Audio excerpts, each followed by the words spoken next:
Hello everyone, welcome again to my YouTube channel Perfect Coaching Classes. Okay, so today we are going to see some MCQs on periodic table. Okay, let us see.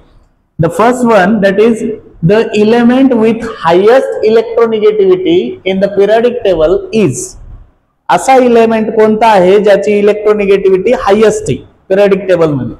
Fluorine, oxygen, chlorine आणि nitrogen. तर आपल्याला माहित आहे periodic table मध्ये जसं आपण डावीकडून उजवीकडे जातो तसं तसं काय होत जातं, इलेक्ट्रोनेगेटिव्हिटी वाढत जाते आणि हॅलोजन्स जे आहेत त्यांची इलेक्ट्रोनेगेटिव्हिटी हायेस्ट असते.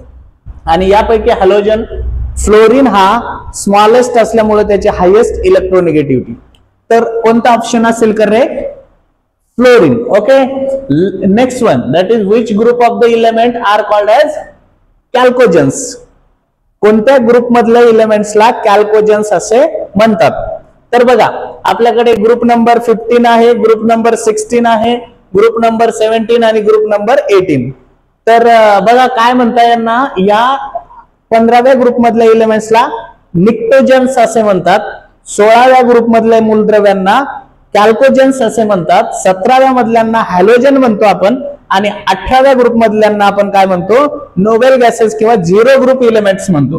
तर आपला आन्सर असायला पाहिजे काय, 16व्या ग्रुप मधल्यांना काय म्हणता, chalcogens. Okay, next one, that is which of the following has the highest atomic radius. खालीलपैकी कोणाची ऍटॉमिक रेडियस हायेस्ट असेल? तर आपल्याला माहिती आहे जसं जसं आपण एका ग्रुपमध्ये वरतून खाली खाली जातो तशी तशी ऍटॉमिक रेडियस वाढत जाते. आणि हा अल्कली मेटल मधला आहे, हा मॅग्नेशियम, हा अल्युमिनियम आणि हा सिलिकॉन.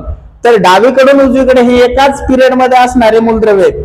डावीकडून उजवीकडे जसं जसं जातो आपण तशी तशी ऍटॉमिक रेडियस कमी कमी होत जाते, डिक्रीज होत जाते. त्यामुळे हायेस्ट ऍटॉमिक रेडियस असणारा कोण असायला पाहिजे, सोडियम. कारण इकडून इकडे गेला असता त्याच्यानंतर मॅग्नेशियम, मॅग्नेशियम नंतर अल्युमिनियम आणि त्याच्या समोर आहे सिलिकॉन.